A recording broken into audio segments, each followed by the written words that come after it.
मेरी बड़ी बेटी ने दीपावली के भोज पर सबके सामने मुझे मेज से हटा दिया, सिर्फ अपने दामाद की मां को मेरी जगह देने के लिए। मैं जमीन पर गिर गई। ऐसी बेइज्जती पहले कभी महसूस नहीं की थी। उसे नहीं पता था कि उसी रात मैं उसका भाग्य हमेशा के लिए बदल दूंगी। जब सुबह हुई, उसके फोन पर 45 मिस्ड कॉल पहले से ही उसका इंतजार कर रही थी। यह अविश्वसनीय है कि न्याय तब आता है जब हमें इसकी सबसे कम उम्मीद होती है। जो कभी अजेय लगता था उसे खंडहर में बदल देता है। लेकिन आगे बढ़ने से पहले सुनिश्चित करें कि आपने चैनल को सब्सक्राइब कर लिया है और टिप्पणियों में लिखें कि आप यह वीडियो कहां से देख रहे हैं। हमें यह जानना पसंद है कि हमारी कहानियां कितनी दूर तक पहुंच रही हैं। मेरा नाम नंदिनी है। मैं 66 साल की हूं और मैंने मुंबई में सबसे बड़ी रियल एस्टेट कंपनियों में से एक अकेले दम पर बनाई है। राजेश, मेरे पति के लगभग 6 साल पहले गुजर जाने के बाद मैंने खुद को पूरी तरह से अपनी इकलौती बेटी 40 वर्षीय रीना और अपने 2 अद्भुत पोते पोतियों रोहन और 18 वर्षीय अदिति को समर्पित कर दिया था। या कम से कम मैं 24 दिसंबर 2024 की रात तक ऐसा ही सोचती थी। मुझे आज भी सब याद है। मैं रीना के घर पहुंची, हर एक के लिए ध्यान से चुने हुए उपहार और शाही पनीर की एक दुर्लभ बोतल लेकर, जिसकी कीमत 200 रुपये थी, जो सालों से किसी सचमुच खास अवसर के लिए बचाकर रखी गई थी। जुहू में उसकी हवेली दियों और सुनहरी सजावटी लाइटिंग से खूबसूरती से सजी हुई थी। दम आलू की स्वादिष्ट सुगंध हर कोने में फैल रही थी। मुझे प्रवेश करते ही संकेतों को समझ जाना चाहिए था कि कुछ गलत था। दादी, मेरे पोते पोतियों ने मेरी ओर दौड़ते हुए चिल्लाया। रोहन ने मुझे वैसे ही गले लगाया जैसे वह छोटा बच्चा था और अदिति, जो अब लगभग मेरी ऊंचाई की थी, ने प्यार से मेरे चेहरे को चूमा। वह उस रात का एकमात्र सच्चा खुशी का पल था। राहुल, मेरा दामाद, ने केवल एक स्पष्ट रूप से जबरन मुस्कान के साथ मेरा अभिवादन किया। नंदिनी जी, आप इतनी जल्दी आ गईं। उस आखिरी शब्द का लहजा ही था जिसने मुझे सचेत किया। जैसे मेरी उपस्थिति एक असुविधा थी, जैसे मैंने किसी योजना को बिगाड़ दिया था। रीना रसोई से एक एप्रन पहने हुए निकली, लेकिन उसकी शुभकामना इतनी ठंडी थी कि मुझे सिहरन हो गई। मां, सामान वहीं रख दो। कोई आलिंगन नहीं, कोई चुंबन नहीं। मैं हैरान थी, लेकिन मुझे लगा कि शायद वह तैयारियों को लेकर तनाव में थी। मैंने देखा कि मेज 8 लोगों के लिए लगी हुई थी। क्या हम किसी और का इंतजार कर रहे हैं? मैंने पूछा, मानसिक रूप से यह गिनते हुए कि कौन हो सकता है। हाँ, रीना ने जवाब दिया। राहुल की मां मालती मेहता आ रही हैं। वह नाम मेरे दिमाग में एक अलार्म की तरह गूंज उठा। मालती मेहता 70 साल की, उन डेवलपर्स में से एक की मालिक थी जो पिछले 30 सालों से मेरी कंपनी के साथ सबसे ज्यादा प्रतिस्पर्धा करती थी। उसने हमेशा मुझे कारोबार में गिराने की कोशिश की थी, ऐसी चालें चलकर जिनका मैं कभी इस्तेमाल नहीं करती। और अब किसी अज्ञात कारण से वह हमारे पारिवारिक दीपावली के भोजन पर आ रही थी। जब वह पहुंची तो बदलाव तत्काल और चौंकाने वाला था। रीना, जिसने मुश्किल से मुझसे बात की थी, पूरी तरह बदल गई। मालती जी, हमारे घर में आपका स्वागत करके हमें कितना सम्मान महसूस हो रहा है। अंदर आइए, कृपया। उसने उसे ऐसे निर्देशित किया जैसे वह कोई शाही मेहमान हो, जबकि राहुल एक अनुमोदक मुस्कान के साथ देख रहा था। मालती, एक महंगी रेशमी सूट और भव्य आभूषण पहने हुए, मेरी तरफ एक छिपे हुए तिरस्कार के मिश्रण के साथ देखा। उसने एक ठंडे सिर हिलाकर मेरा अभिवादन किया। मैं खाने की मेज की ओर बढ़ी और उस जगह बैठ गई जो मैं इन अवसरों पर हमेशा लेती थी, रीना के बगल में मुख्य आसन। राजेश की मृत्यु के बाद से यह पारिवारिक समारोहों में मेरी जगह रही थी। मालती मेज के पास पहुंची और खड़ी हो गई जैसे कुछ का इंतजार कर रही हो। तभी रीना एक ऐसी अभिव्यक्ति के साथ मेरी तरफ मुड़ी जिसे मैं कभी नहीं भूल पाऊंगी। मां, आपको इस जगह से उठना होगा। मेरा दिल एक धड़कन चूक गया। यह क्या कह रही हो रीना? आज यह जगह मालती जी के लिए है। वह हमारी विशेष मेहमान हैं। मुझे ऐसा लगा जैसे मेरे ऊपर ठंडा पानी फेंक दिया गया हो। रीना, मैं हमेशा यहीं बैठती हूं। यह परिवार में मेरी जगह है। तनाव स्पष्ट था। राहुल शर्मिंदा दिख रहा था और जमीन की ओर देख रहा था। बच्चे बात करना बंद कर चुके थे। मालती खड़ी रही, एक मुश्किल से छिपी खुशी के साथ दृश्य का अवलोकन कर रही थी। मां, चीजों को मुश्किल मत बनाओ, रीना ने जोर दिया। उसकी आवाज अब और कठोर थी। कृपया अपनी जगह बदल लो। मुझे समझ नहीं आ रहा है बेटी, यहां क्या हो रहा है। जो कुछ आगे हुआ वह मेरी अंतिम सांस तक मेरी स्मृति में अंकित रहेगा। रीना पास आई, अपने हाथ मेरे कंधों पर रखे और मुझे इतनी जोर से धक्का दिया कि मैं अपना संतुलन खो बैठी। मेरे 66 वर्षीय शरीर ने विरोध नहीं किया और मैं सबके सामने जमीन पर भारी भरकम गिर पड़ी। जो खामोशी छाई वह बहरा कर देने वाली थी। ठंडी जमीन पर लेटे हुए मैंने ऊपर देखा और अपने पोते पोतियों को आतंकित देखा। अदिति ने अपने हाथों से अपना मुंह ढांक लिया। उसकी आंखें नम थीं। रोहन ने मेरा नाम चिल्लाया और मालती की आंखों में मैंने कुछ ऐसा देखा जिसने मेरा खून जमा दिया। शुद्ध संतुष्टि। यह जगह अब राहुल की मां की है, रीना ने ठंडेपन से कहा। उठो और वहां बैठो। उसने एक तरफ की कुर्सी की ओर इशारा किया, जैसे मैं कोई अवांछित मेहमान थी। उस पल जब मेरे पोते पोती मुझे उठाने में मदद कर रहे थे, मेरे भीतर कुछ टूट गया। केवल मेरी गरिमा ही नहीं, बल्कि कुछ बहुत गहरा। मेरी बेटी की जो छवि मेरे मन में थी, उसके लिए जो बिना शर्त प्यार मैंने हमेशा महसूस किया था, सब कुछ ही सेकंड में बिखर गया। आप ठीक हैं दादी? रोहन ने आंसुओं से भरे आंखों से फुसफुसाया। मैं ठीक हूं प्रिय, मैंने झूठ बोला उसके बालों को सहलाते हुए, लेकिन अंदर एक तूफान उठना शुरू हो गया था। मैं अपनी ही परिवार में एक अजनबी की तरह साइड की कुर्सी पर बैठ गई। रात के खाने के दौरान मैंने देखा कि रीना मालती के साथ कैसा व्यवहार करती थी, जो उसने मेरे प्रति कभी नहीं दिखाई थी। मैंने देखा कि मेरे पोते पोतियां उदासी से मेरी ओर देख रहे थे, यह समझे बिना कि उनकी मां ने दादी मां को इस तरह अपमानित क्यों किया था। और यह सब देखते हुए मेरे मन में एक निर्णय आकार ले रहा था, एक ऐसा निर्णय जो हमारे जीवन को हमेशा के लिए बदल देगा। भोजन धुंध के समान घने माहौल में चलता रहा। हर निवाले में विश्वासघात का स्वाद था। हर टोस्ट मेरे सीने में एक खंजर की तरह था। मेरे पोते पोतियां स्कूल के बारे में टिप्पणी करके चुप्पी तोड़ने की कोशिश कर रहे थे, लेकिन उन्हें भी लग रहा था कि हमारी पारिवारिक गतिशीलता में कुछ मौलिक बदल गया है। अदिति ने इस सेमेस्टर में निबंध प्रतियोगिता जीती है, मैंने कुछ सामान्यता बहाल करने की कोशिश करते हुए कहा। ओह हाँ, रीना ने जवाब दिया, बिना मेरी ओर देखे। मालती जी को और शाही पनीर परोसने में पूरी तरह से व्यस्त थी। मालती जी, आपको दम आलू कैसा लगा? यह एक प्रामाणिक पुरानी दिल्ली की रेसिपी है। जैसे मैं अदृश्य हो गई थी।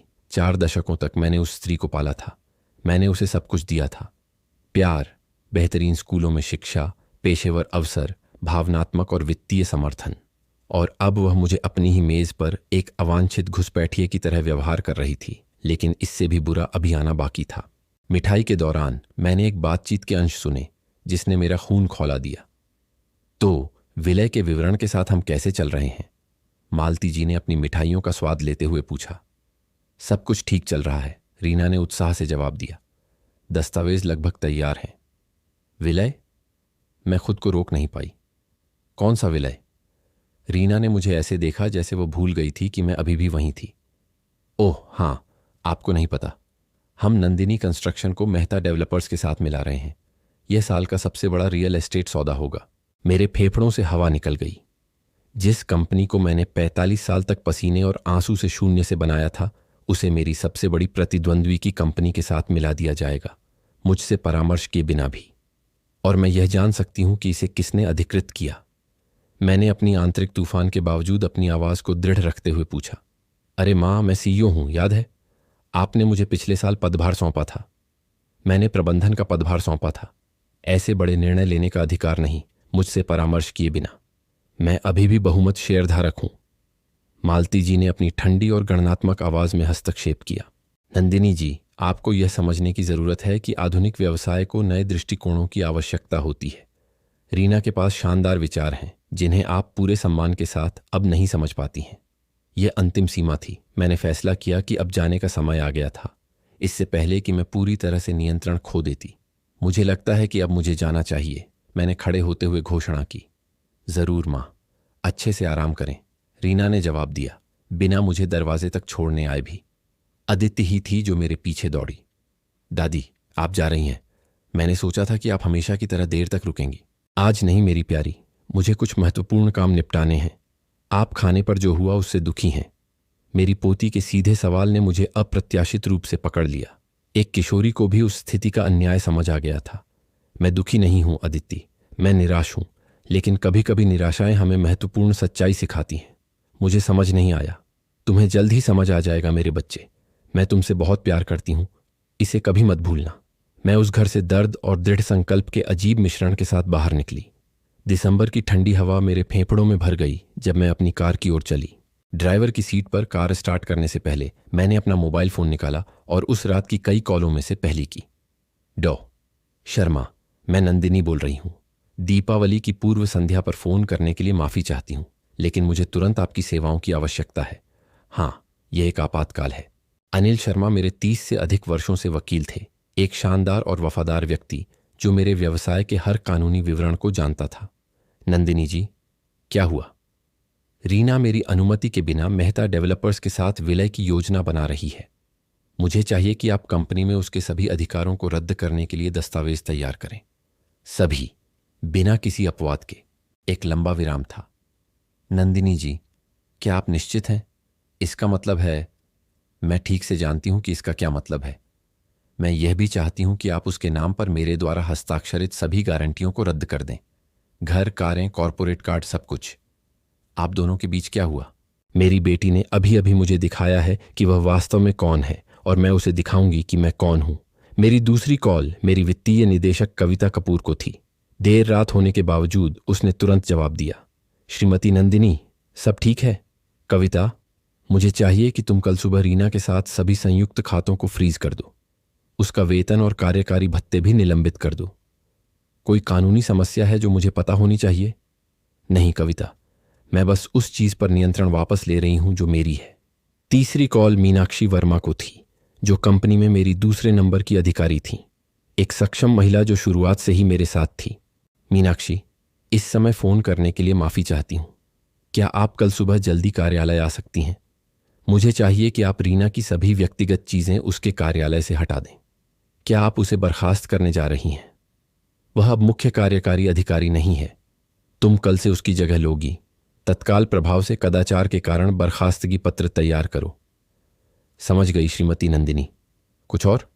हाँ, उसकी मेज पर एक नोट रखो जिस पर लिखा हो, यह जगह तुम्हारे लिए नहीं है। मैं चाहती हूं कि उसे संदेश पूरी तरह से समझ आ जाए। जब मैं घर चला रही थी तो पूरी रात में पहली बार मेरे चेहरे पर मुस्कान आई। रीना ने अपने पत्ते खेल दिए थे, यह मानते हुए कि स्थिति पर उसका नियंत्रण था, लेकिन वह एक विवरण भूल गई थी। यह सब बहुत जरूरी था। मैंने ही इस खेल का मैदान बनाया था, और कल मेरी बेटी को खेल के असली नियम पता चलने वाले थे। मैं आधी रात के करीब घर पहुंची, लेकिन नींद मेरे मन में सबसे आखिरी चीज थी। पूरा मुंबई दीपावली मना रहा था, लेकिन मैं अपनी जिंदगी की सबसे बड़ी लड़ाई की तैयारी कर रही थी। मैंने अपने दफ्तर की सभी बत्तियां जलाईं और महोगनी की मेज पर 4 दशकों की कड़ी मेहनत से जमा हुए दस्तावेज फैला दिए। मेरा पहला काम था साझेदारियों के अनुबंधों की सावधानीपूर्वक जांच करना। मुझे एक बात की पुष्टि करनी थी, जिसका मुझे पहले से ही शक था। रीना की निर्माण कंपनी में कभी कोई वास्तविक हिस्सेदारी नहीं थी। वह मेरी सिफारिश पर मुख्य कार्यकारी अधिकारी थी, किसी अधिकार से नहीं। उसकी सारी शक्ति मेरी इच्छा पर निर्भर थी, और वह इच्छा अब पूरी तरह बदल चुकी थी। जैसे ही मैंने दस्तावेज व्यवस्थित किए, मेरा फोन बजा। ये मेरी वित्तीय निदेशक रीना थी। नंदिनी जी, हमारी बातचीत के बाद से मैं खातों की जांच कर रही हूं। एक बात है जो आपको तुरंत जाननी चाहिए। मैंने कहा, बताओ रीना। रीना ने कंपनी की गारंटियों का इस्तेमाल निजी खर्चों के लिए किया है, जितना हमने सोचा था उससे कहीं ज्यादा। जुहू की हवेली पर 3 करोड़ का गिरवी है, जिसकी गारंटी आपने दी है, और एक विदेशी संपत्ति पर 9 लाख का। पिछले 6 महीनों में उसके कॉरपोरेट कार्ड्स पर करीब 50 लाख के निजी खर्च जमा हुए हैं। यह जानकारी मुझे मुक्के की तरह लगी, लेकिन मुझे आश्चर्य नहीं हुआ। रीना का पैसे के साथ हमेशा से समस्या भरा रिश्ता रहा है। वह दूसरों को प्रभावित करने के लिए जरूरत से ज्यादा खर्च करती थी। मैंने पूछा, क्या वह किसी भुगतान में देरी कर रही है? कई। आपकी गारंटियों के बिना सभी कर्ज तुरंत वसूल किए जाएंगे। बैंक छुट्टियों के बाद खुलते ही जब्ती की प्रक्रिया शुरू कर देंगे। बढ़िया, सुबह होते ही सभी गारंटियां रद्द कर दो। क्या आप बिल्कुल निश्चित हैं? इससे उसकी वित्तीय स्थिति पूरी तरह बर्बाद हो जाएगी। रीना, मेरी बेटी ने अभी अभी कुछ बहुत ज्यादा कीमती बर्बाद किया है, हमारा रिश्ता। अब उसे परिणाम भुगतना पड़ेगा। मैंने दस्तावेजों का विश्लेषण करना जारी रखा, जब तक मुझे वह नहीं मिला जिसकी मुझे तलाश थी, रीना के नौकरी के अनुबंध। नंदिनी कंस्ट्रक्शंस उसे 5 लाख रुपए का मासिक वेतन, साथ ही कंपनी की कारें, प्रीमियम स्वास्थ्य बीमा, असीमित प्रतिनिधित्व खर्च और वार्षिक लाभ में हिस्सेदारी जैसे लाभ देती थी। यह सब कुछ ही घंटों में गायब हो जाएगा। सुबह 3 बजे मैंने मालती को फोन किया। मैम, मैं आपकी बात सुनकर सो नहीं पाई। क्या आप वाकई ऐसा करना चाहती हैं? मालती, इतने सालों के बाद क्या तुम्हें मेरे फैसले पर भरोसा नहीं? बेशक नंदिनी जी, आपने मुझे गरीबी से निकाला और मुझे ऐसे अवसर दिए जिनकी मैंने कभी कल्पना भी नहीं की थी। तो अब मुझ पर भरोसा रखो। रीना ने एक ऐसी लक्ष्मण रेखा पार कर दी है जिससे कोई वापसी नहीं है। सुबह जल्दी दफ्तर जाओ, उसकी निजी चीजें हटाओ और नोट ठीक वैसे ही रखो जैसे मैंने कहा था। सुबह 4 बजे मैंने पिछले 5 सालों के वित्तीय विवरणों की जांच की। जो मैंने खोजा उसने मुझे क्रोध और गहरी निराशा के मिश्रण से भर दिया। रीना ने सालों तक छोटी छोटी रकमें निजी खातों में डाली थीं। तकनीकी रूप से कुछ भी अवैध नहीं था, लेकिन यह निंदनीय था। उसने कंपनी के संपर्कों का इस्तेमाल समानांतर अनुबंध प्राप्त करने के लिए किया था। उसने मुझे बताए बिना आपूर्तिकर्ताओं को इंगित करने के लिए कमीशन लिए थे। मेरी बेटी ने न केवल उस रात मेरा अनादर किया, बल्कि वह सालों से व्यवस्थित रूप से मेरे भरोसे को धोखा दे रही थी। सुबह 5 बजे मैंने फिर से समीर को फोन किया। नंदिनी, मैंने वे दस्तावेज तैयार कर लिए हैं जिनकी आपने अनुरोध किया था, लेकिन मुझे आपको चेतावनी देनी चाहिए। इसके तत्काल कानूनी परिणाम होंगे। रीना आपको अनुचित बर्खास्तगी के लिए मुकदमा कर सकती है। समीर, मेरे पास धन के दुरुपयोग, कॉरपोरेट संपत्तियों के अनुचित उपयोग और अघोषित हितों के टकराव के सबूत हैं। क्या तुम्हें लगता है कि वह मुकदमे में जाना चाहेगी? समझा। दस्तावेज ठीक 8 बजे तैयार होंगे। उत्कृष्ट। जूहू में हवेली का स्वामित्व वापस लेने के लिए कागजात भी तैयार कर दो। यह एक उपहार था, लेकिन इसे पारिवारिक आरण के रूप में दर्ज किया गया है। मैं इसे वापस लेना चाहती हूं। वह घर जहां वह अभी रहती है? बिल्कुल। उसे आम आदमी की तरह किराया देना सीखना होगा। सुबह 6 बजे जब मैं चाय बना रही थी, मुझे मेरे पोते रोहन का एक संदेश मिला। दादी, माँ बहुत परेशान है। वो पूरी रात फोन पर चिल्लाती रही है। क्या सब ठीक है? मैंने प्यार से जवाब दिया, सब ठीक हो जाएगा प्यारे। तुम्हारी दादी तुमसे बहुत प्यार करती है।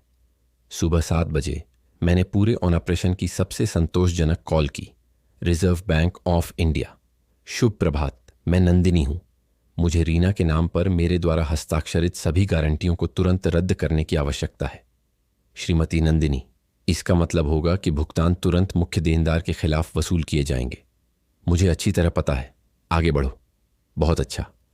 रद्द करने के दस्तावेज 1 घंटे में संसाधित किए जाएंगे। क्या मुझे श्रीमती रीना को सूचित करना चाहिए? जरूरी नहीं है, उसे बहुत जल्द पता चल जाएगा। सुबह 8 बजे समीर मेरे घर सभी तैयार दस्तावेजों के साथ पहुंचे। मैंने दृढ़ निश्चय के साथ हर कागज पर हस्ताक्षर किए।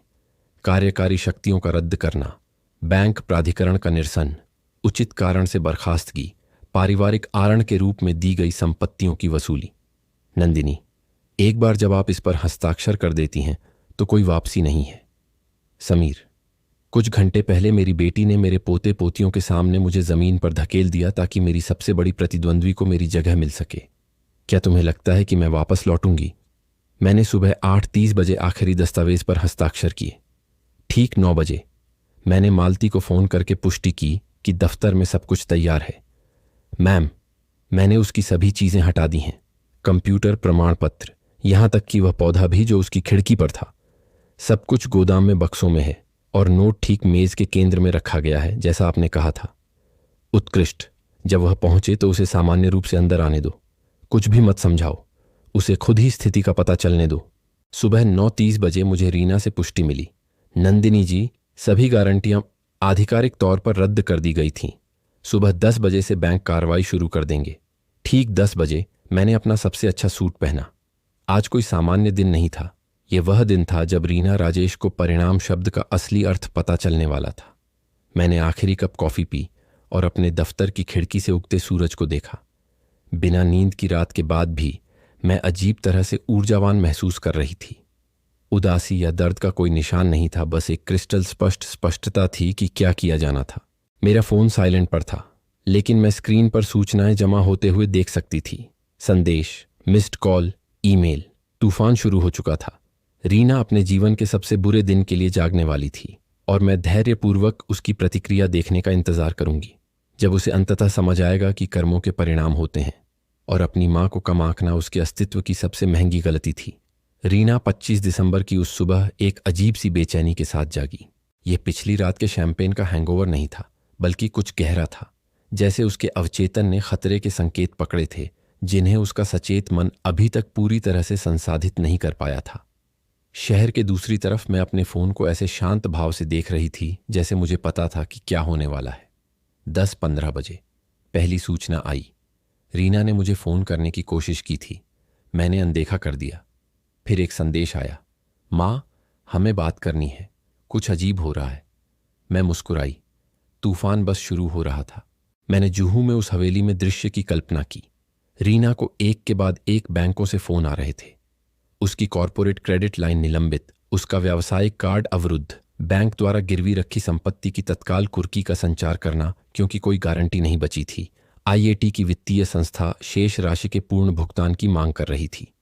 1 घंटे से भी कम समय में रीना को विभिन्न वित्तीय संस्थानों, ऑटोमोबाइल डीलरों, कार्ड प्रशासकों और कॉरपोरेट आपूर्तिकर्ताओं से ठीक 42 कॉल आए। उसका वित्तीय संसार वास्तविक समय में ढह रहा था, जबकि वह अभी भी अपनी इतालवी संगमरमर की रसोई में रेशमी पजामा पहने हुए थी। 11 बजे, जैसा कि मैंने अनुमान लगाया था, वह तुरंत कंपनी गई। उसे यह समझने की जरूरत थी कि क्या हो रहा था, और सबसे महत्वपूर्ण, उसे अप्रत्याशित संकट से निपटने के लिए कॉरपोरेट संसाधनों तक पहुंच की जरूरत थी। अपने घर के दफ्तर में बैठी मैं मार्सिया के संदेशों के माध्यम से सब कुछ निगरानी कर रही थी। वह आ गई। उसने मुझे 11:40 बजे लिखा। वह भ्रमित और उत्तेजित लग रही है। मुझे सूचित करती रहो, मैंने जवाब दिया। 10 मिनट बाद एक और संदेश। उसे अभी अभी नोट मिला है। वह चिल्ला रही है, आपसे तुरंत बात करना चाहती है। मैंने दृश्य की कल्पना की। रीना अपने पुराने कार्यालय में घुसती है, केवल मार्सिया को अपनी कुर्सी पर बैठे हुए पाती है, उन दस्तावेजों की समीक्षा करती है जो कभी उसकी जिम्मेदारी थे। शुरुआती झटका, भ्रम और फिर मेज के बीच में नोट की खोज। यह जगह तुम्हारे लिए नहीं है। ठीक वही शब्द जो उसने पिछली रात मुझसे कहे थे। मेरा फोन लगातार बज रहा था। रीना, राहुल, यहां तक कि मालती जी ने भी मुझसे संपर्क करने की कोशिश की। मैंने सभी को अनदेखा कर दिया। बोलने का समय बीत चुका था। अब कार्यों और परिणामों का समय था। 1 बजे मार्सिया ने मुझे एक और संदेश भेजा। उसे सुरक्षा गार्डों द्वारा इमारत से बाहर निकाल दिया गया। उसने कंपनी का कंप्यूटर लेने की कोशिश की और हमें उसे रोकना पड़ा। उत्कृष्ट काम, मैंने जवाब दिया। कार्यालय में कैसा माहौल है? आश्चर्यजनक रूप से शांत। अधिकांश कर्मचारियों ने हमेशा आपके साथ काम करना पसंद किया, उसके साथ नहीं। इससे मुझे आश्चर्य नहीं हुआ। रीना ने हमेशा अधीनस्थों के साथ अहंकारपूर्ण व्यवहार किया था, जबकि मैंने हमेशा हर उस व्यक्ति को महत्व दिया जिसने हमारी कंपनी बनाने में मदद की। 2 बजे मुझे एडुआर्डो से एक ईमेल मिला। श्रीमती नंदिनी, हवेली के हस्तांतरण के दस्तावेज दर्ज किए गए हैं। रीना के पास संपत्ति खाली करने के लिए 72 घंटे हैं। 3 बजे अनिवार्य हुआ। रीना मेरे दरवाजे पर आ गई। मुझे इसकी उम्मीद थी और मैंने चौकीदार को किसी भी परिस्थिति में उसे अंदर नहीं आने देने का निर्देश दिया था। सुरक्षा कैमरों के माध्यम से मैंने अपनी बेटी को गेट पर चिल्लाते हुए देखा, मुझसे बात करने की मांग करते हुए। आखिरकार सुरक्षा गार्डों द्वारा हटा दिया गया जब उसने गेट तोड़ने की धमकी दी। क्या यह दर्दनाक था? हाँ, लेकिन उतना दर्दनाक नहीं जितना कि मेरे पूरे परिवार के सामने जमीन पर गिरना, उस महिला द्वारा अपमानित होना जिसे मैंने इतने प्यार से पाला था। 4 बजे मुझे एक अज्ञात नंबर से फोन आया। नमस्ते श्रीमती नंदिनी, मैं अदिति हूं। मेरी पोती की आवाज ने मेरे दिल को सुकून दिया। प्यारी, कैसी हो दादी? क्या हो रहा है? माँ अपने होश में नहीं है। उसने कहा कि आपने सब कुछ बर्बाद कर दिया है और वह हमें सड़क पर छोड़ देगी। अदिति, तुम्हारी माँ ने कुछ बहुत बुरे फैसले लिए हैं और अब उन्हें परिणामों का सामना करना पड़ रहा है। तुम बच्चों की कोई गलती नहीं है। वह आपके बारे में भयानक बातें कह रही है। मैं कल्पना कर सकती हूं, लेकिन तुम मुझे जानती हो अदिति। तुमने मुझे कल रात जमीन पर गिरते देखा। क्या तुम्हें लगता है कि मैं एक अन्यायपूर्ण व्यक्ति हूं? एक लंबा सन्नाटा था। नहीं दादी, आप हमेशा मेरे और रोहन के साथ न्यायपूर्ण रही हैं और मैं ऐसा ही रहूंगी। तुम्हारी माँ और मेरे बीच जो कुछ भी हो, तुम दोनों के लिए मेरा प्यार कभी नहीं बदलेगा। उसने कहा कि हमें घर छोड़ना होगा। हाँ, तुम्हें होगा, लेकिन चिंता मत करो। जुहू में एक अपार्टमेंट खाली है। तुम लोग वहीं रह सकते हो जबकि तुम्हारी माँ अपनी जिंदगी फिर से व्यवस्थित करती है। धन्यवाद दादी। अदिति, एक आखिरी बात। तुमने कहा कि तुम्हारी माँ घर पर है। हाँ, उसे बताओ कि 5 मिनट में उसे एडुआर्डो से एक महत्वपूर्ण ईमेल मिलेगा। मैंने फोन काट दिया और अपने वकील को एक संदेश भेजा। पत्र अभी भेजें। वह पत्र जो शर्मा ने रीना को जो चिट्ठी भेजी थी, वह मैंने आधी रात को पूरी स्पष्टता के साथ लिखी थी। रीना, कभी कभी हमारे कर्मों के परिणाम तब सामने आते हैं जब हम उनकी सबसे कम उम्मीद करते हैं। कल रात तुमने मुझे दिखाया कि तुम्हारी जिंदगी में मेरा कोई स्थान नहीं बचा है। आज मैं तुम्हें दिखाती हूं कि मेरी कंपनी में भी तुम्हारा कोई स्थान नहीं। तुम्हारे पास 72 घंटे हैं मेरी किसी भी संपत्ति को खाली करने के लिए। कोठी, नौका, गाड़ियां, सब कुछ। तुम्हें अपने दम पर जीना सीखना होगा, जैसा कि तुम्हें सालों पहले कर लेना चाहिए था। मुझसे संपर्क मत करना, फोन मत करना, किसी बिचौलिए को मत भेजना। यह फैसला अंतिम और अटल है। तुम्हारी मां, जो अब तुम्हें पहचानती नहीं, नंदिनी। शाम 5 बजे राहुल ने एक अलग तरीका आजमाया। उसने मुझे एक औपचारिक ईमेल भेजा, जैसे हम किसी व्यावसायिक सौदे पर बात कर रहे हों। प्रिय श्रीमती नंदिनी जी, मैं कल रात की घटनाओं से आपकी नाराजगी समझता हूं, लेकिन मेरा मानना है कि हमारे सामने मालती मेहता डेवलपर्स के साथ मिलकर काम करने का एक अनूठा अवसर है। मैं इस विलय के लाभों पर चर्चा करने के लिए एक बैठक का अनुरोध करना चाहता हूं। मेरा जवाब संक्षिप्त था। राहुल, तुमने अपनी सास को जमीन पर गिराते हुए देखा और कुछ भी नहीं किया। हमारे पास किसी भी परिस्थिति में चर्चा करने के लिए कुछ भी नहीं है। उस रात जब अधिकांश परिवार दीपावली को खुशी और एकता के साथ मना रहे थे, मैं घर पर अकेली थी, लेकिन अजीब तरह से शांति में थी। मैंने वही किया था जो करने की जरूरत थी। पत्ते खुले थे और अब रीना अपने विशेषाधिकार प्राप्त जीवन में पहली बार वास्तविक दुनिया का सामना करेगी। सोने से पहले मुझे रोहन का एक आखिरी संदेश मिला। दादी, मां कमरे में बंद रो रही है। पिताजी उस पर चिल्ला रहे हैं। अदिति ने कहा कि हम आपके एक अपार्टमेंट में रहने वाले हैं। क्या यह सच है? मैंने प्यार से जवाब दिया। हाँ मेरे प्यारे, और तुम जब चाहो मुझसे मिलने आ सकते हो। मैं तुमसे प्यार करता हूं दादी। मैं भी तुमसे प्यार करती हूं रोहन, जितना तुम कल्पना भी नहीं कर सकते। मैं इस विश्वास के साथ सो गई कि दर्द के बावजूद मैंने अपनी बेटी के धोखे के सामने एकमात्र संभव काम किया था। सुबह नए चुनौतियां लाएगी, लेकिन बहुत समय बाद पहली बार मैं उनसे अपनी शर्तों पर निपटने के लिए तैयार थी। दीपावली की त्रासदी के 3 दिन बाद, जब मैं अपनी सीधी अगुवाई में कंपनी को फिर से व्यवस्थित कर रही थी, मुझे एक अप्रत्याशित फोन आया जिसने पूरी स्थिति के बारे में मेरा नजरिया बदल दिया। दादी, यह अदिति की आवाज थी, जितनी परिपक्व और दृढ़ मैंने कभी नहीं सुनी थी। नमस्ते प्यारी, तुम लोग अपार्टमेंट में कैसे ढल रहे हो? हम ठीक हैं। ये छोटा है लेकिन बहुत सुंदर है। दादी, मुझे आपको कुछ महत्वपूर्ण बताना है। मुझे पता चला कि मां ने दीपावली पर आपके साथ ऐसा क्यों किया। मेरा दिल तेजी से धड़का। तुमने क्या पता लगाया? कल रात मैंने उनके पिताजी के साथ बातचीत सुनी। उन्हें नहीं पता था कि मैं सुन रही हूं। अदिति एक पल के लिए रुकी, जैसे शब्दों का चुनाव कर रही हो। मां हताश थी। कह रही थी कि मालती जी ने उसे एक बड़े कर्ज से बचाने का वादा किया था अगर वह उनकी कंपनी के साथ विलय को अंतिम रूप दे पाती। लगता है उसने गलत निवेश किए और बिना किसी को बताए बहुत पैसा गंवा दिया। इस रहस्योद्घाटन ने मुझे बिजली की तरह झकझोरा। यह केवल अहंकार या अनादर नहीं था। रीना के कार्यों के पीछे वित्तीय हताशा थी। उसने कहा कि वह साहूकारों के 5 करोड़ से ज्यादा की कर्जदार थी दादी, और अगर उसने जल्द ही भुगतान नहीं किया तो हम सब खतरे में पड़ जाएंगे। हे भगवान! मैंने जानकारी को संसाधित करने की कोशिश करते हुए बुदबुदाया। और उसने मुझसे आकर बात क्यों नहीं की? उसने पिताजी से कहा कि उसे शर्म आती है, कि वह जानती थी कि आप उन योजनाओं को कभी मंजूरी नहीं देंगी जिनमें वह फंस गई थी। कुछ प्रदूषित जमीनों और रिश्वत के बारे में। मैंने अपनी आंखें बंद कर लीं। निराशा की एक नई लहर महसूस की। मेरी बेटी ने न केवल सार्वजनिक रूप से मेरा अनादर किया था, बल्कि वह उन संदिग्ध सौदों में शामिल थी जो उस प्रतिष्ठा को नष्ट कर सकते थे जिसे बनाने में मुझे दशकों लग गए थे। और भी है दादी, मालती जी को यह सब पता था। उन्होंने मां की समस्याओं का पता लगाया और मदद की पेशकश की, लेकिन कुछ शर्तों के साथ। उनमें से एक यह थी, ठीक है, आपको दीपावली पर सार्वजनिक रूप से अपमानित करना। वह आपको भावनात्मक रूप से तोड़ना चाहती थी ताकि विलय बिना किसी प्रतिरोध के हो जाए। मैंने महसूस किया कि मेरा खून खौल रहा है। मालती मेहता ने मेरी अपनी बेटी को मेरे खिलाफ इस्तेमाल किया था। उसकी वित्तीय कमजोरियों का उपयोग अपने लक्ष्यों को प्राप्त करने के लिए किया था। और रीना, कमजोर और हताश, सहमत हो गई थी। ये सब बताने के लिए धन्यवाद अदिति, तुम बहुत बहादुर हो। दादी, अब क्या होगा? मैं डरी हुई हूं। मां बदली हुई है, हर समय घबराई हुई रहती है। कल उसने गुस्से में एक शीशा तोड़ दिया। चिंता मत करो प्यारी, तुम्हारी दादी सब कुछ संभाल लेगी। फोन रखने के बाद मैं बहुत देर तक चुपचाप बैठी रही, सब कुछ संसाधित कर रही थी। रीना के लिए जो गुस्सा था वह अब दया के एक छोटे से दर्द के साथ मिल गया। उसने भयानक चुनाव किए थे, लेकिन हताशा के क्षण में उसे हेरफेर भी किया गया था। यह उसके कार्यों को उचित नहीं ठहराता था, लेकिन कम से कम उन्हें समझाता था। मैंने तुरंत डॉनो शर्मा को फोन किया। शर्मा, मुझे रीना द्वारा पिछले कुछ सालों में किए गए कुछ सौदों की गोपनीय जांच करानी है। प्रदूषित जमीनें, संभावित रिश्वत, कुछ भी संदिग्ध। नंदिनी, अगर वह अवैध गतिविधियों में शामिल है तो आप जानती हैं कि हमें अधिकारियों को रिपोर्ट करना होगा। मैं जानती हूं, लेकिन उससे पहले मैं ठीक ठीक समझना चाहती हूं कि क्या हुआ। मेरा अगला फोन रीटा को था। रीटा, रीना के पिछले 3 सालों के सभी व्यक्तिगत वित्तीय लेन देन को ट्रैक करो। मैं जानना चाहती हूं कि उसने जो पैसा हटाया वह कहाँ गया और वह किन साहूकारों की कर्जदार है।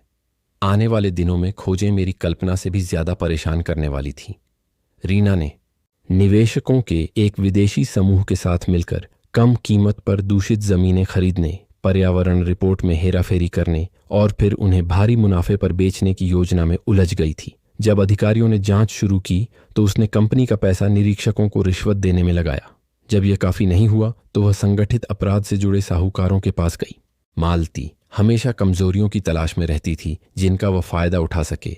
उसने सब कुछ पता लगा लिया और एक बेहतरीन मौका देखा, मेरे ही बेटे को मेरी कंपनी पर कब्जा करने के लिए इस्तेमाल करना।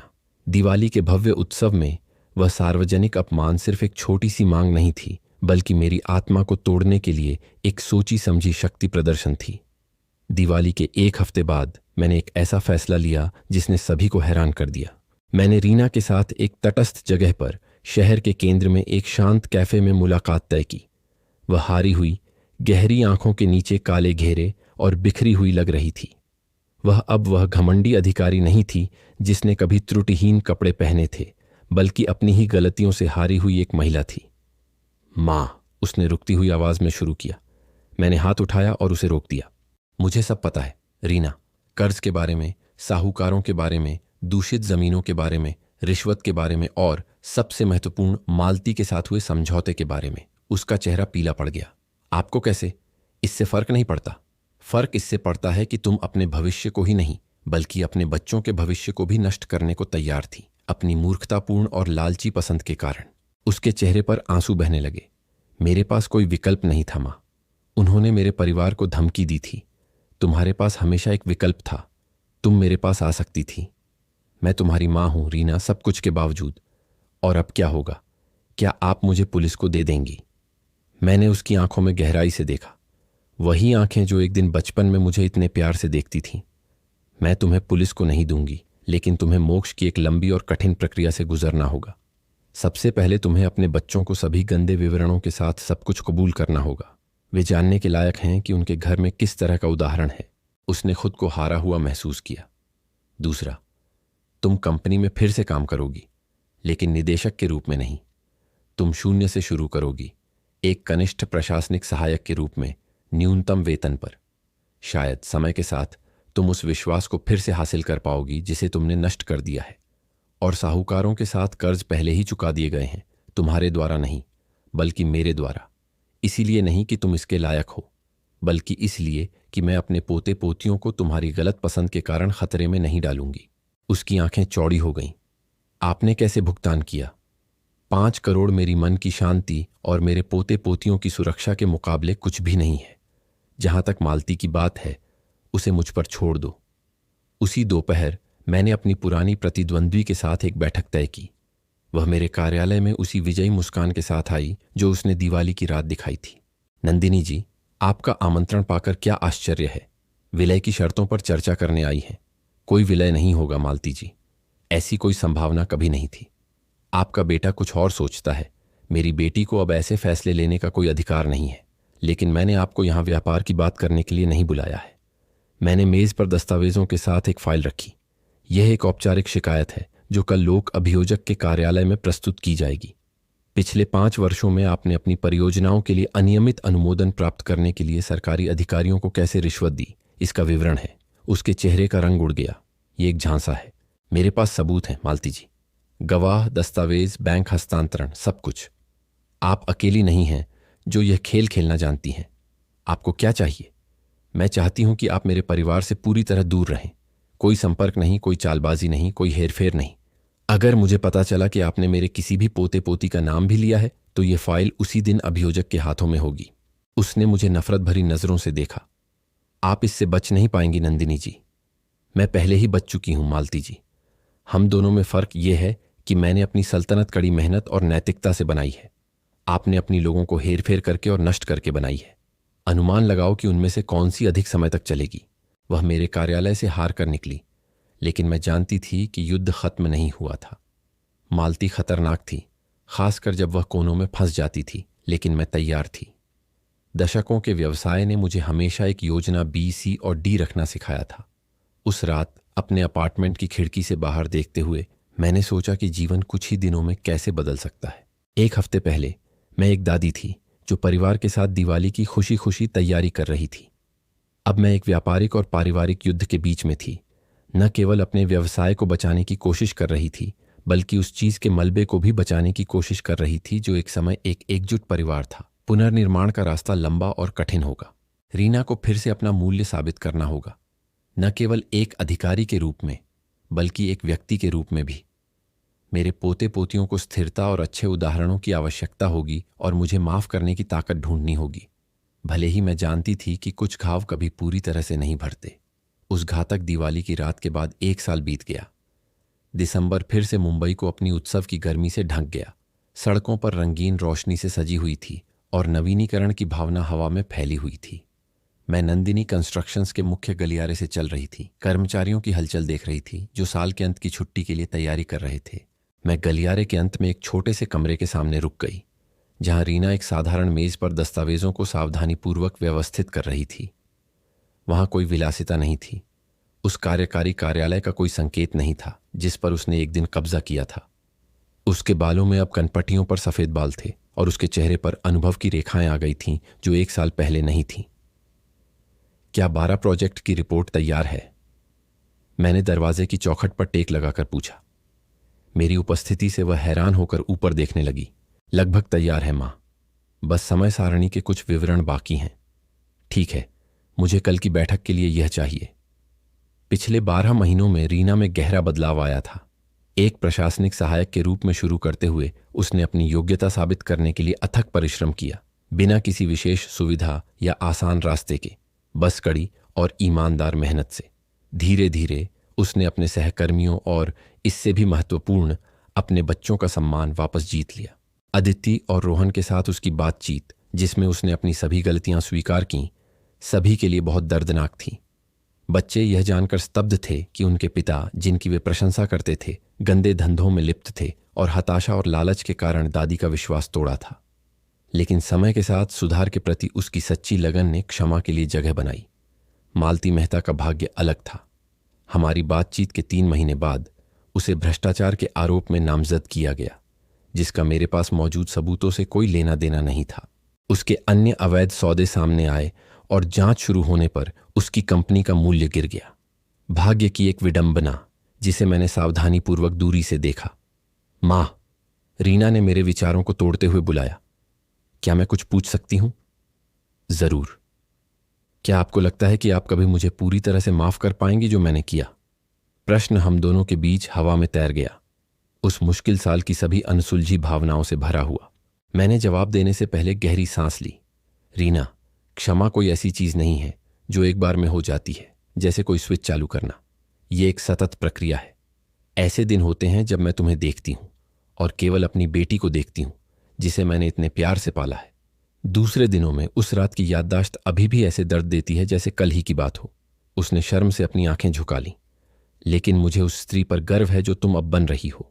एक स्त्री जो अपने कार्यों के परिणामों का सामना करती है, जिसने जो नष्ट किया उसे फिर से बनाने के लिए कड़ी मेहनत करती है, जो अपने बच्चों के साथ अपनी गलतियों के बारे में ईमानदार है। यह किसी भी पद या उपाधि से कहीं अधिक मूल्यवान है जो तुमने कभी हासिल किया है। धन्यवाद, वह फुसफुसाई। उसकी आवाज भर्राई हुई थी। उस बात का जिक्र करते हुए मेरे पास एक निमंत्रण है।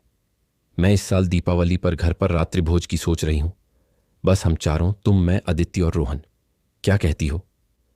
उसकी आंखों में सावधानी भरी उम्मीद चमक उठी। क्या तुम निश्चित हो? बिल्कुल। मुझे लगता है कि यह समय आ गया है कि हम पुरानी यादों को मिटाने के लिए नई दीपावली की यादें बनाने की कोशिश करें। उस रात अपने अपार्टमेंट में बैठी मैंने बीते साल के बारे में सोचा। विश्वासघात का दर्द अभी भी था, एक निशान की तरह जो कभी पूरी तरह से नहीं मिटेगा। लेकिन कुछ नया भी था, एक ज्ञान जो केवल कठिन यात्राओं के बाद आता है। मैंने सीखा कि जिन लोगों को हम सबसे ज्यादा प्यार करते हैं वे भी हमें गहराई से चोट पहुंचा सकते हैं। मैंने सीखा कि दृढ़ परिणाम क्रूरता नहीं है, बल्कि प्रेम का सबसे कठिन और आवश्यक रूप है। मैंने सीखा कि क्षमा का मतलब भूलना नहीं है, बल्कि दर्द के बावजूद आगे बढ़ना चुनना है।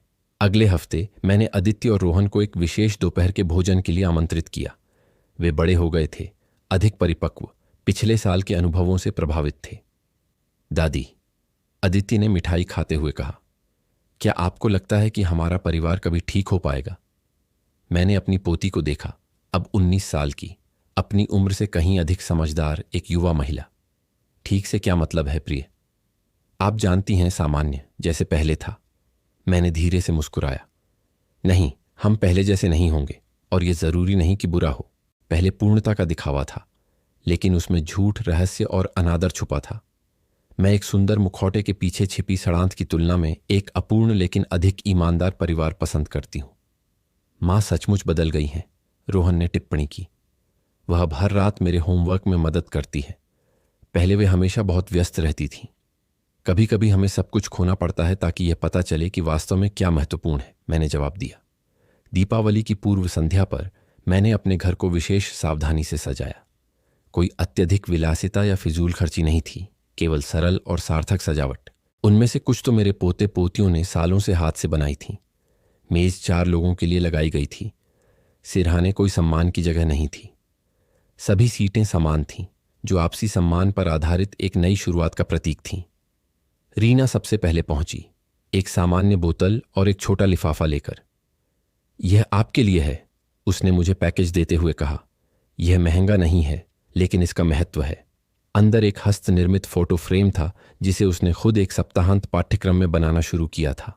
तस्वीर में हम 4 सालों पहले एक पिकनिक पर थे, एक सुंदर दिन के सूरज के नीचे मुस्कुराते हुए। यह बहुत सुंदर है, मैंने फुसफुसाया, ईमानदारी से प्रभावित हुई। जब बच्चे पहुंचे तो हम मेज के चारों ओर इकट्ठा हुए। हवा में कोई तनाव नहीं था, बस एक सावधानी भरी उम्मीद, जैसे कोई झील को पार करने से पहले बर्फ की जांच करता है। शुरू करने से पहले रीना ने कहा, मैं कुछ कहना चाहूंगी। हम सभी ने उसकी ओर देखा, प्रतीक्षा करते हुए। 1 साल पहले मैंने अपने कार्यों से हमारे परिवार को नष्ट कर दिया था। मैंने लालच और हताशा के कारण अपनी ही मां को नीचे धकेला। मैंने आप सभी का विश्वास तोड़ा। मैंने जो किया उसकी कोई माफी नहीं है, और मैं इस शर्म को जीवन भर ढोंगी। वह रुक गई, भावना को नियंत्रित करने के लिए गहरी सांस ली। लेकिन मैं आपको धन्यवाद देना चाहती हूं कि आपने मुझे दूसरा मौका दिया जो मैं योग्य नहीं थी, खासकर आपको मां। आप मुझे पूरी तरह से नष्ट कर सकती थीं, और यह आपका अधिकार होता। इसके बजाय आपने मुझे मोक्ष का एक कठिन रास्ता दिखाया। यह उस सबसे कहीं अधिक है। मैं कभी इसकी उम्मीद नहीं कर सकती थी। अदिति की आंखों से चुपचाप आंसू बह रहे थे। रोहन अपनी मां को गर्व और उदासी के मिले जुले भाव से देख रहा था। और मैंने एक ऐसी शांति महसूस की जो मुझे लंबे समय से नहीं मिली थी। परिवार ऐसी चीज नहीं है जो हमें मिलती है, यह ऐसी चीज है जिसे हम हर दिन बनाते हैं। मैंने आखिरकार जवाब दिया, गलतियों, सही फैसलों, क्षमा और नई शुरुआत के साथ। यह दीपावली अतीत में लौटने का नहीं, बल्कि कुछ नया शुरू करने का प्रतीक है। कुछ और सच्चा और मजबूत, क्योंकि इसे अग्नि परीक्षा से गुजारा गया है। मैंने एक टोस्ट के लिए अपना गिलास उठाया। नई शुरुआत के लिए। वे सब एक साथ दोहराए, नई शुरुआत। उस सरल लेकिन महत्वपूर्ण दीपावली भोजन का आनंद लेते हुए मैंने अपने चारों ओर के चेहरों को देखा। हम में से कोई भी 1 साल पहले जैसा नहीं था। हम टूट चुके थे और फिर से जुड़ चुके थे, उन जापानी बर्तनों की तरह जिन्हें सोने से मरम्मत किया जाता है, जहां दरारों को छिपाया नहीं जाता बल्कि उजागर किया जाता है, जिससे वस्तु अपने इतिहास के कारण और भी मूल्यवान हो जाती है। रात शांति से बीती, बिना किसी बड़े हाव भाव या नाटकीय घोषणाओं के।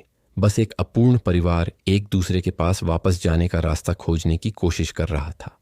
और जब मैंने रीना को देखा, बर्तनों को इकट्ठा करने में मदद करते हुए, मुझे उस सम्मान के साथ व्यवहार करते हुए जो उसने पहले कभी नहीं दिखाया था, तो मैंने महसूस किया कि कभी कभी जीवन के सबसे बड़े सबक सबसे दर्दनाक पैकेजों में लिपटे आते हैं। उस दीपावली की रात का गिरना शाब्दिक और रूपकात्मक दोनों था। मैं जमीन पर गिरी, हाँ, लेकिन मैं एक ऐसी वास्तविकता में भी गिरी जिसने मुझे उन सच्चाइयों को देखने के लिए मजबूर किया जिन्हें मैं नजरअंदाज करना पसंद करती थी। मेरी बेटी के बारे में, मेरी कंपनी के बारे में, मेरे अपने बारे में। और अब 1 साल बाद मैं फिर से खड़ी थी, अधिक समझदार, अधिक मजबूत, सच्चे सम्मान के मूल्य के प्रति अधिक जागरूक। मैंने जो परिणाम थोपे थे वे बदले की भावना से प्रेरित नहीं थे, बल्कि एक ऐसे प्रेम से थे जो मेरी बेटी को अपनी गलतियों का सामना करने और उनसे गुजर कर बढ़ने की अनुमति देने के लिए पर्याप्त मजबूत था। जब हम दरवाजे पर विदा ले रहे थे, रीना ने मुझे गले लगाया। 1 साल से ज्यादा समय में हमारे बीच यह पहला सच्चा आलिंगन था।